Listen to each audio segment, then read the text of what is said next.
What do you drive? I drive a Raptor. Okay. Yeah. All right. So I've always been a Ford guy. My dad ran a Ford store forever, and I started cleaning cars there when I was younger and started selling cars there when I was in high school. And so I've always been a Ford fan. And it's been an F-150 now for the last 2 or 3 trucks. They're fun to drive. And I love, to the point of the exhaust conversation. If no one's around, I kind of like putting that sport mode in and going for a cruise. It's fun. Yeah.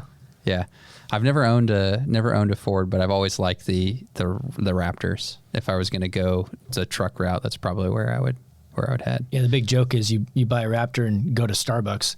Thankfully, I don't drink Starbucks, but I don't go off-roading it either. So Yeah. But it's fun to drive. I mean, it's fun to drive. The kids like it. Yeah. There you go. Exactly. I'm doing it for the kids. Yeah, exactly. It's for the kids. Yes. Yeah. I wish they liked like something else really cool, but that's where we're at now. Yeah. How old are your kids? My youngest is 3. My oldest is 5. Okay. They will like cooler things as they get older, and those cooler things just exponentially increase in cost. Well, the oldest wants a pink Bronco. So I'll send her a picture of yours, and then she'll say, why isn't it pink? And right now, you can say, would this Hot Wheels make a pink Bronco? If they do, we'll go with that one. Exactly. It's like $4 or whatever. Until she's old enough. Right. Yeah. Until she buy myself some time. Yeah. Then they get to an age, sorry, Mia, they get to an age where they say, hey, I want the Jeep. And you say, oh, okay, here. Yeah, it's my pass. I'll pass it down. She's like, no. I want a new Jeep. Like, well, you can go get your own job and buy yourself a Jeep if you'd like. She did not do that. She took the hand-me-down. And moved on, good. right? Yeah. Not everyone does that, though. And that's the right way to raise them. This is true. That's the good way. Yeah. They'll appreciate it more. I hope so. I hope so. Yeah. We all do. My wife said, we'll just pass her down one of my cars. I'm like, no. You're going to give her something that's really, really nice, and it'll be like 2 or 3 years old. That's not how it works. Yeah. Let's go buy something now. We'll put it in the garage and hold on to it. She'll clean it. She'll do stuff. And not now, but later. Yeah. Like when she's 8 or something. Yeah. She doesn't need a hand-me-down $70,000 SUV. No. This was 2011, so it's, over 10 years old. Still under 100,000 miles, which is pretty good. Yeah. It's really good. Obviously more than paid for, and so we're good there.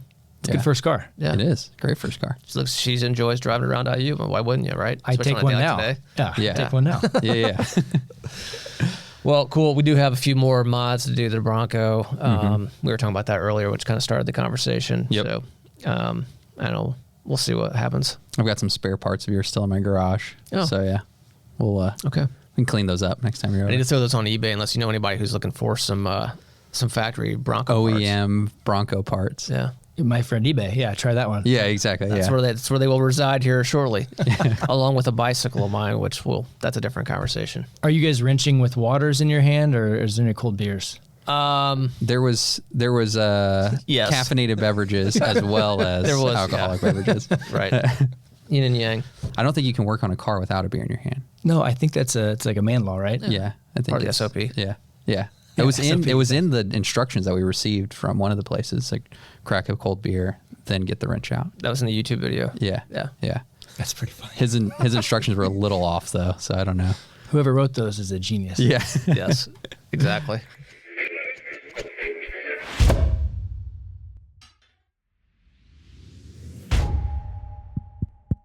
Is this thing on?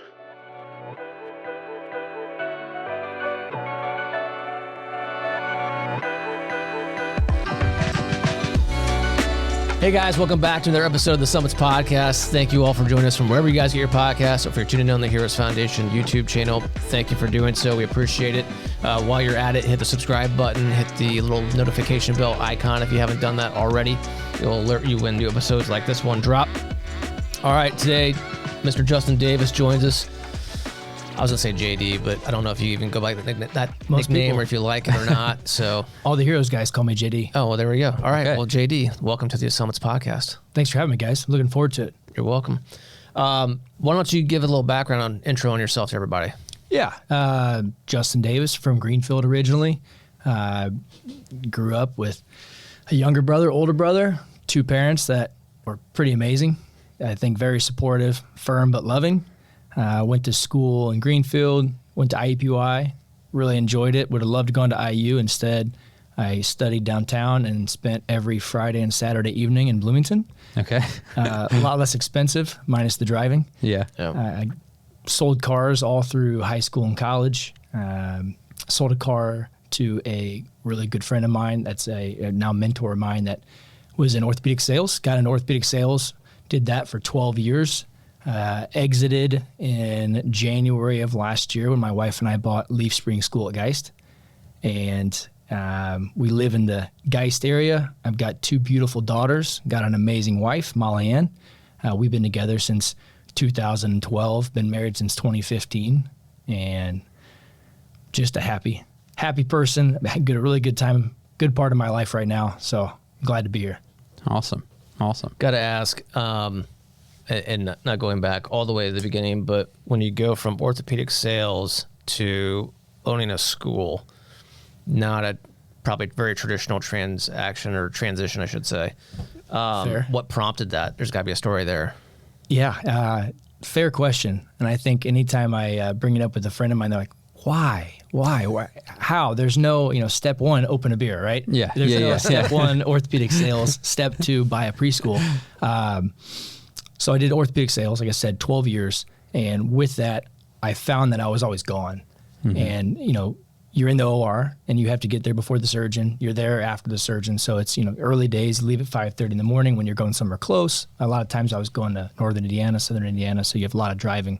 And I found very quickly when we had my oldest daughter, she was born in 2018, I was gone. Mm-hmm. I spent, she was born on a Friday. I went back to work on a Monday. So I was grateful to have the weekend. But, I was always gone. So, fast forward, we had my youngest daughter, which is a whole different saga. But I came to realize this is what happens, right? You work, you invest your time into your business, you continue to grow.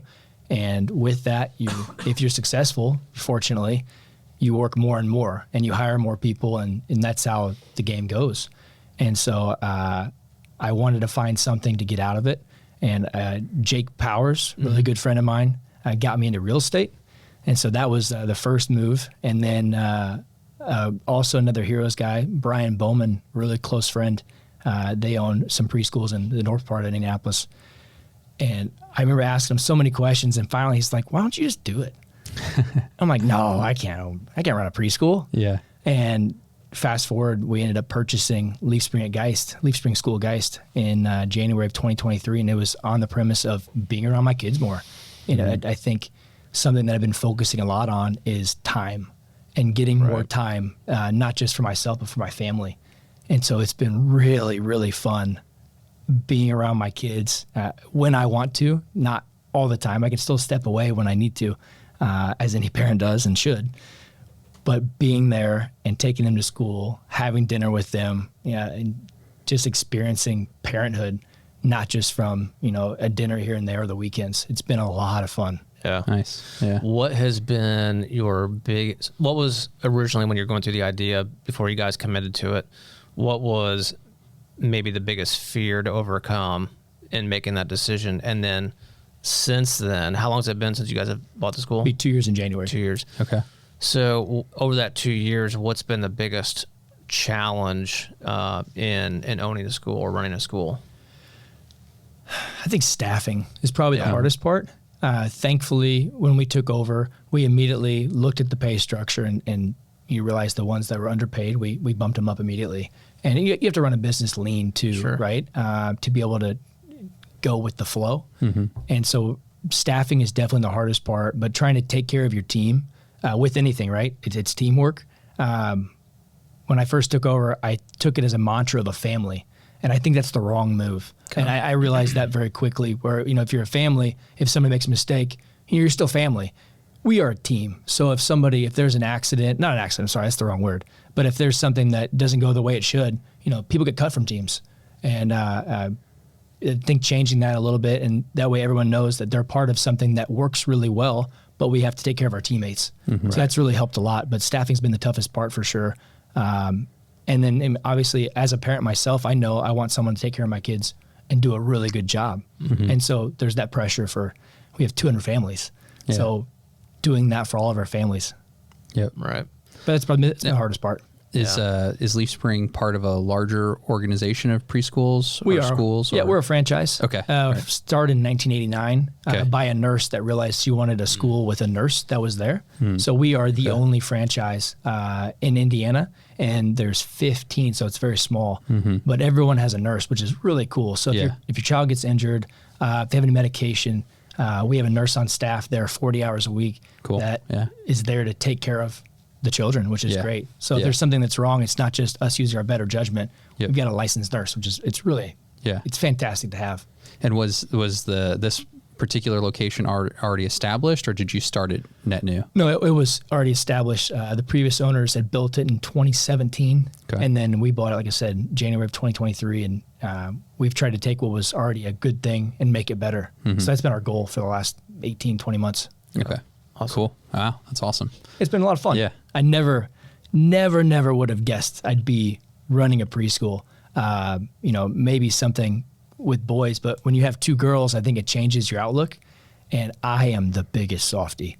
I think one day my girls will see this and laugh and be like, "Yeah, we got you." But man, I have turned into such a softie for my girls. I'm still definitely a disciplinarian. Yeah. But they've got me wrapped. Yeah, sounds familiar. As a father of 3 girls. Sucker. So how did you mentioned Jake Powers, and I know Jake. How did you get introduced into Team Heroes? Yeah, so in 2018, a friend challenged me / tricked me into doing a half Ironman. And so we both signed up. He dropped out.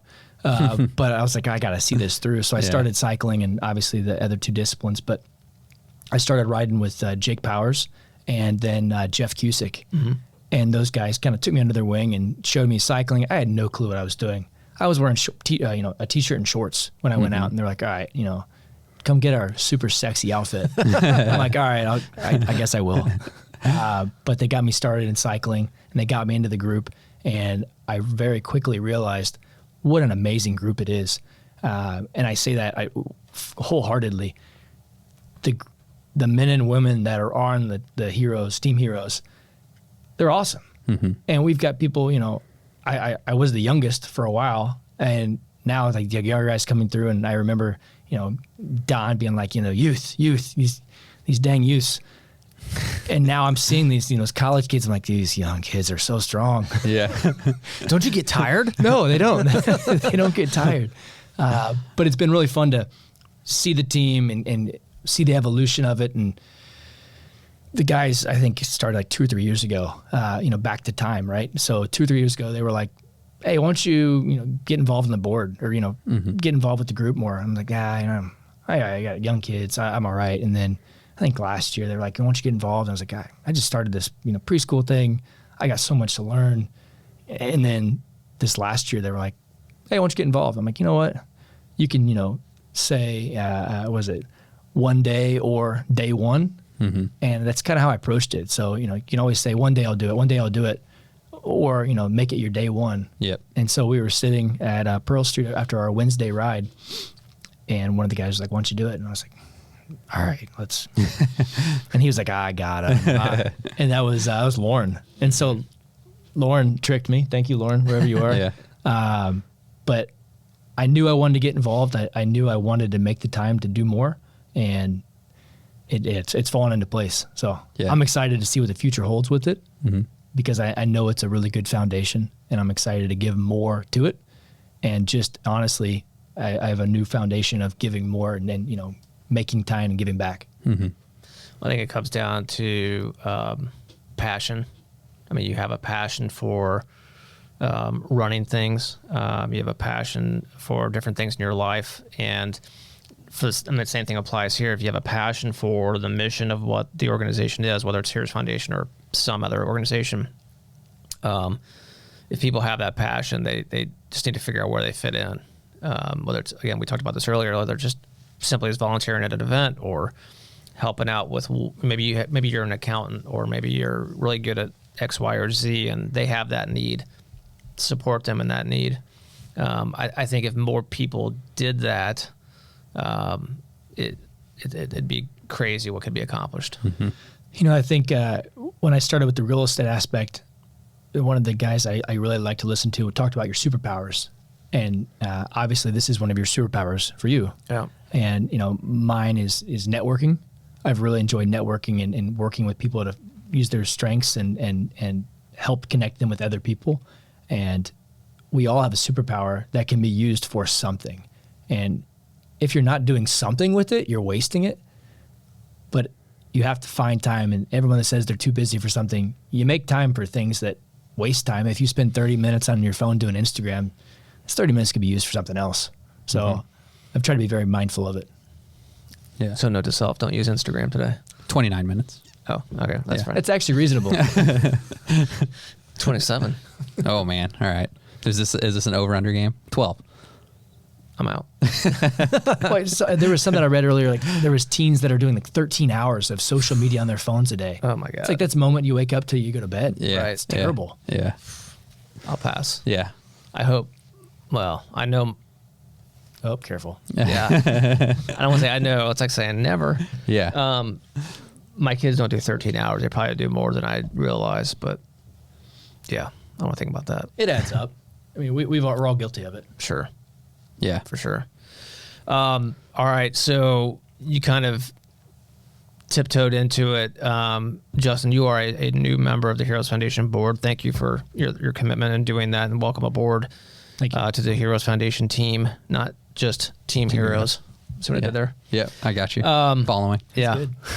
Let's ask you that. So the premise of the foundation, the premise of the podcast, the Summits podcast, is talking about what's your cancer story. So Justin, what is your cancer story?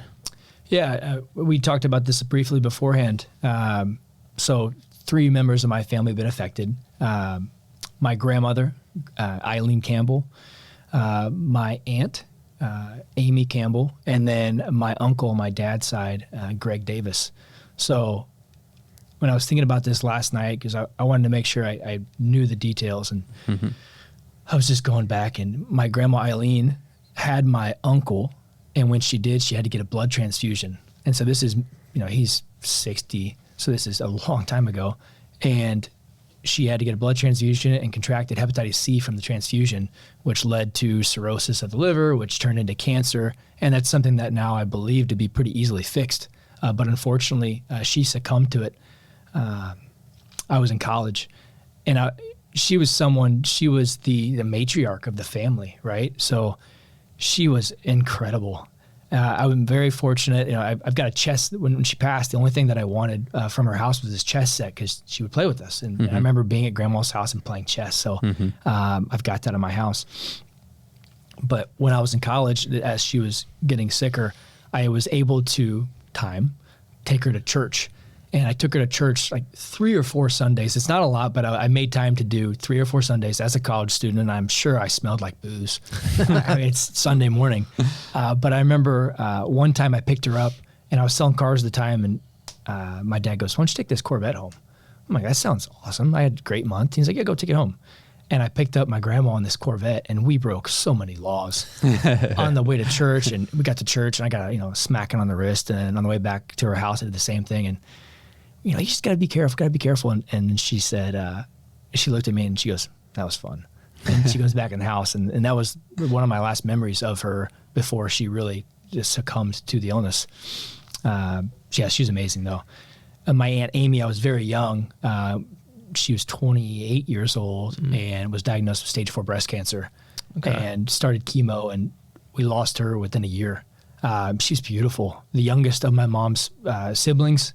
And we were young when we lost her, and I remember seeing her change, and I didn't know, I didn't know what to expect. I was just young, but watching that happen, and then we lost her, and I remember, playing around as a child at the funeral home as kids do, and then fast forward the same funeral home for my grandma, and it's like, whoa, those things just hit you different. And as a parent now, I couldn't imagine losing one of my girls. Right. It'd be awful. Yeah.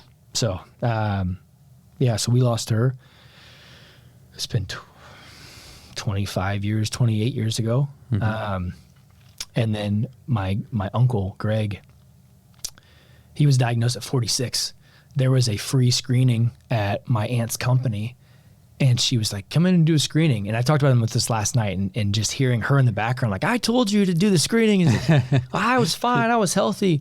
And then he said it all kind of made sense afterwards. It was prostate cancer. So the lab, the urine test, the PSA, yeah. Yes, thank you. PSA, extremely high. And he's like, well, now think about it. I went to the bathroom 9 times a night, and it all kind of made sense. But yeah, prostate cancer at 46.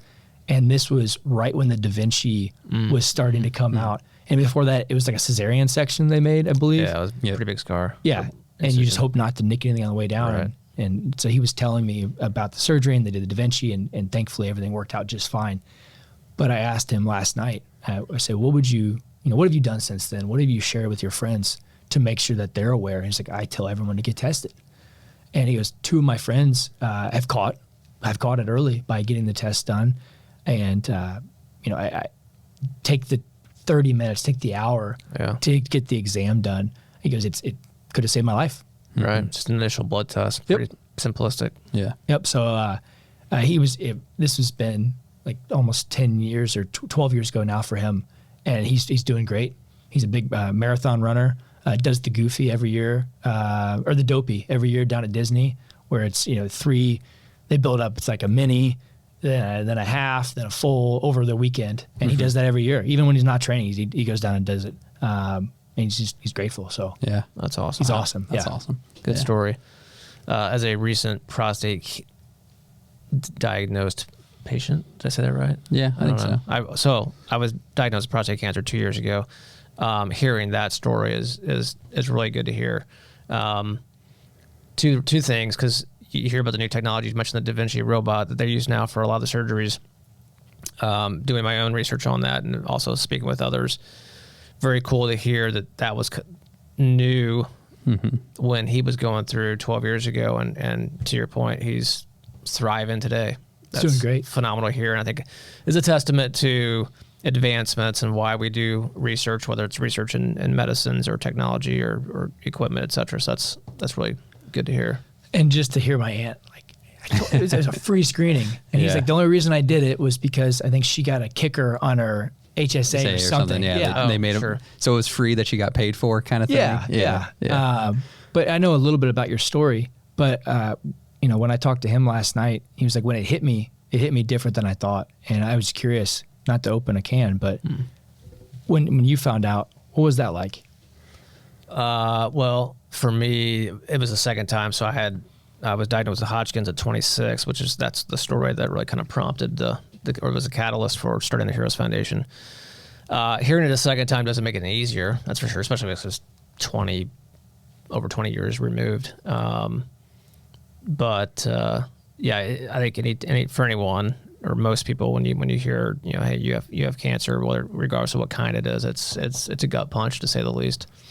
But I think for better or worse, I know enough now, or certainly know a lot more now than I did when I was 26, probably more than I should know. But for me, I think it was also, and this is going to sound right, but a little bit of calming, because I knew I knew the conversation. I could understand the conversation. But at 26, you hear you have cancer, and it's like, I'm not going to say my reaction, like, what? Yeah. And then your mind's like flying in 100 different directions. So you want to have people around you who are listening to the doctor and kind of taking notes for you, essentially, because you're paying attention, but you're not paying attention. This phone call, I was probably calmer than I was 26, but calmer than the average bear, and understood the conversation better. Also could interpret some of the, technical aspects of the diagnosis. So I was like, okay, this isn't like, oh my God, we got to do something like tomorrow. You're educated. Yeah. On it. Right. Yeah. So that, kind of a long way of answering your question. I think, it still was like, holy shit, I can't believe, here we are. Okay, great. 2 for 2. But, again,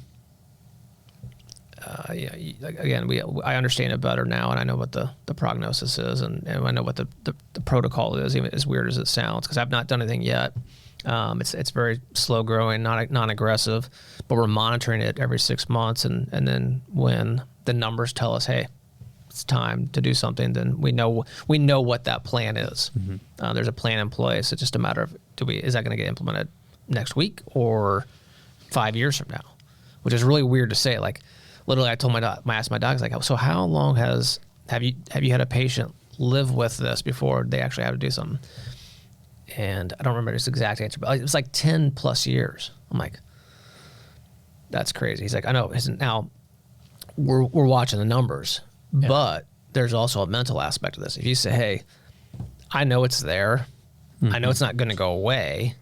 I know it's not necessarily life threatening, but it's there, and now it's messing up here. We can do it now. Take that next step now if you want. Well, at least I think of a support system. Not only do you have a support system, but I mean, with everything you've done, you're educated. You have people around you that are educated, and you have connections too. Well, yeah, you mentioned networking. I mean, if it's really weird. Before I left our office to come up here, one of our sales reps came in and poked his head in, and he just said, "Hey, I've been meaning to tell you this, but I just want to say thanks because his father was diagnosed, not the greatest diagnosis. They had an initial doctor visit where they're from, but they wanted to get a second opinion. I'm like, happy to, find out what the diagnosis was. If he connected them with someone at IU, I wouldn't have had these connections otherwise. And boom, he's like, they brought some things to the table that where they were previously didn't. And today his dad's still around. The prognosis was not good, but through better treatment options and new medicines and whatever that are out there. So yeah, the networking piece is huge. Well, I think not only is it a network, but it's using your network, right? Yeah. And I don't mean use it like take advantage of it, but Right.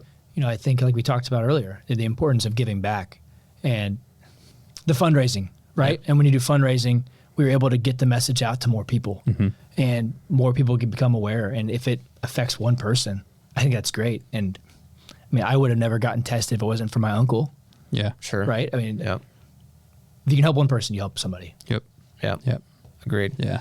So I think prostate's one example. There are a variety of cancers that can be, I guess, uncovered, if you will, through just a regular blood test. And there's more and more, I'm not going to say this right from a medical terminology standpoint, but there are more and more tests that are being developed that can detect early stage cancers and other diseases through just blood tests, which, I mean, certainly don't want to make light of it. I mean, we might take it for granted, but like, yeah, to your point, 30 minutes, boom, go in there, have the blood run or blood drawn, run it, uncover it. But there's a lot of people that don't do that. One of the benefits to being alive now, I guess. Yeah, Yeah. for sure. It's very cool. I was just curious because I couldn't imagine what it's like to receive that news and taking it in stride.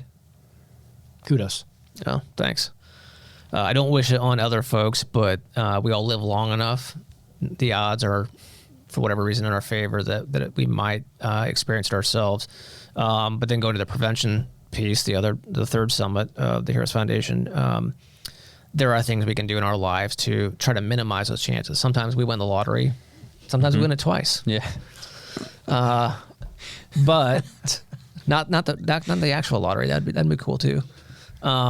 Maybe, do my odds increase now? Probably. I should go buy some Powerball tickets. Yeah. I think you should. Yeah. Yeah. Okay. Yeah. What's There's probably some terms and conditions there. Right. Yeah, Yeah. I won't tell you I hit the lottery, but there will be signs. Yeah, exactly. Yeah. Yeah. Ferrari out there.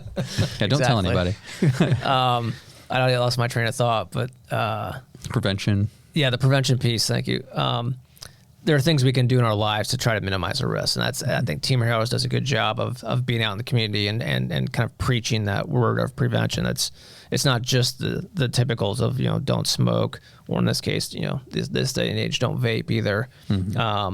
Wear sunscreen if you're going to spend a fair amount of time outside, things of that nature. Just to taking care of your body, Diet's eating huge. right, yeah, those sorts of things. And again, those are things people have been hearing for years, decades, whatever. But it's just you got to have that constant repeat of the communication. I think someone dropped this on me, and I shared this recently with some friends, but if you can make your decisions based on your 3 F's, right? Family, fitness, and finance. Yeah. And family, fitness, I mean, eating well at taking advantage of the health you have now to stay in shape. And I mean, there's tons of research to show, and obviously cancer is different, but the different, coronary diseases and things that our society is taking advantage of right now. Get out and go for a walk, go for a run, hop on a bike. Again, 30 minutes, 29 minutes. It adds up. It's compounding. Yeah. And I look at guys in the group that are, 20 years my senior, and they're kicking my butt on the bike. And it's because they started something, they stuck with it. Right. Yeah. One Don. positive, right? Don's for sure. One, I think, positive that came out of the pandemic, we were all sitting at home, right? We had time on our hands. I mean, you'd work for a couple hours. It's like, well, okay, got done with those emails and whatever else I was doing. Nothing else is happening. Like, what am I going to do? A lot of people started either doing more of what they've always done. So if they were normally doing 20-mile rides or whatever, now they're doing 50 or 100 because they have the extra time. Yep. And then those who maybe used to do it or didn't do anything at all were like, well, shoot, I might as well go take a walk or whatever.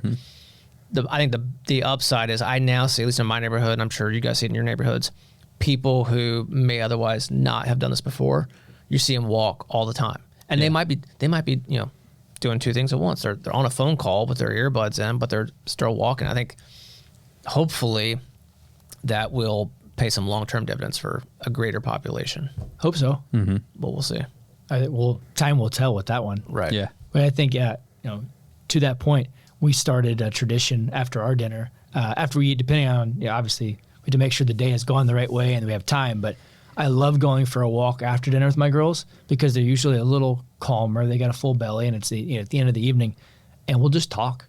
Go for a walk around the neighborhood, bring the dog, and just talk. So you're crossing two things off the list. Not only just a little bit of exercise, but just that bonding time. And it goes back to what we talked about earlier. I never thought I'd have that time. And the life that I have now, as a result, obviously hard work and taking risks, but has given me the time and the opportunity to do those things. And there are times I don't want to do it. Sure. But when I do it and we have those moments, and I looked at my daughter the other day, she's 5, and I said, stop growing. And she looked up at me. She had her sunglasses on, her little hat, blonde hair. And she goes, that's life, Dad. No, it's not. Like, stop. Let me just get you to shrink down a little bit. Right. But the little quips and quotes we get from these kids it's fun. Yeah. Funny, totally deja vu when you said that. Right now, I happen to be living at my parents' house because we're having some work done at our place and the water and electricity is shut off. We have 2 dogs, 2 decent-sized dogs. And my parents downsized. They have a little courtyard. My mom's like, no dogs in the courtyard. I'm like, oh, shit. Now what do we do? Because we're so used to just opening up the back door, let them out in the backyard, which is fenced in. Like, done. I let the dogs out. Yeah. 2 labs. Oh, that's They're both about 80, 85 pounds. So as part of that, literally every time you feed them or multiple times a day, we literally have to take them on a walk. But, which at first was like, holy crap, this stinks. But it has been great because while, yes, it takes extra effort, it's a little bit of pain in the butt sometimes, but my wife and I have taken more walks in the last week and a half to 2 weeks than we probably have in the last 2 years. That's cool. Or I've done it with, one of my daughters who's home. It is great. Well, there's 30 minutes there or 20 minutes there that you always had. You just used it for something else. Yep. That's cool. Exactly. Yeah. Yep. And I've learned how to walk. I've had to walk them a couple times by myself, and holding 2 dogs, hopefully aren't distracted by another dog, while also trying to then pick up after them because you have to. That's part of the neighborhood policy. You do that. Yep. I'm like, man, it's a skill set that I'm slowly perfecting. But at first, I was like, this is not going to go well. You haven't bought the scooper yet? No. These are you're not going to walk bags. around. Well, God forbid a squirrel runs by when you're bending over, holding a coffee, 2 dog leashes, and a poop bag. Oh, it's going to have. That's why I made for it to happen. Like, this is not going to go well. Something's going to break, and it's probably going to be me. Yeah. But it is what it is. We have a 10-month-old lab now, and we knew we were going to have a big one because we picked the biggest, dumbest looking lab in the litter. He's 90 pounds, and he's like not overweight. He's just huge. Dang. And seeing my wife walk him, knowing they're within a couple pounds of each other, I'm like, he could own you. Yeah. Right. Be real careful how you're holding that leash. Let's socialize this dog now. Yeah. Yeah. But yeah, she Well, does good the luck morning with that walks. one. Yeah. What color? Chocolate. Okay, nice. It hides the hair a little beher than a blonde. It does. And So yellow. we had a chocolate originally. Great dog. Unfortunately, passed away at 5 from cancer, which that's a whole nother story. That sucked. Anyway, took a couple years off, then jumped back in, got a blonde. Dude, hair is everywhere. Like, I'm like, does he shed abnormally more than another lab? It's just everywhere, yeah. But we have then a second chocolate who you don't, the hair is hidden. You don't see it as much. Yep. Yeah. But anyway, sorry. No, this is not a pet podcast, folks. But, it is what it is. It's part of life. All right. Well, Justin, welcome to the Heroes Foundation board. We appreciate you stepping up and giving of your time and talent and treasure as well. Let me ask you this before we kind of close it down. What do you hope? What do you hope to get out of this level of involvement? That's a great question, and it's something that I asked myself before I signed up because I didn't really know. And I think no matter what, the experience of being involved and finding ways to use my network, finding ways to use the strengths that I have to better the group, whether it's through fundraising or helping coordinating events that hopefully we can make an impact more than years past. But it kind of goes back to time. I have the time. I've made the time to do this. I'm looking forward to our call tomorrow. But I hope that with the strengths and doing those things that we can just make a difference. If one person catches something, then that's a win. If one of my friends catches something because of something that I share with them, I think that's a win. Yep. And I think I'm just in general, I know I am in a point in my life now where I'm trying to give back because of what others have done for me. Again, the mentors that I've had that have helped me get to this point in my life. Sidebar, but I just started a group because of the things that Jake did for me, Brian did for me. I started this group of business owners and entrepreneurs. I'm still trying to think of a name for it because it's starting to grow very rapidly. A friend of mine said, call it the Go-Getters Club or something. But there's about 30, 35 of us that are going to meet in December. And it is a way that I can give back of the things that I've learned by getting people in the same room to share experiences. And, with that, hopefully it can change someone's life from a, financial or a work-related position to where they can have more time with their families too, right? Make a change in what they're doing to, buy a business, start a business, do something.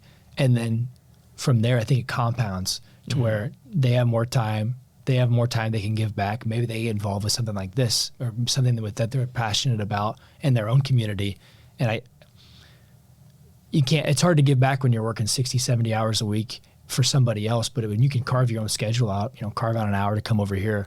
I think it all compounds. And if you're doing something, to answer your question roundabout way, if you're doing something to give back to others, you're doing something good.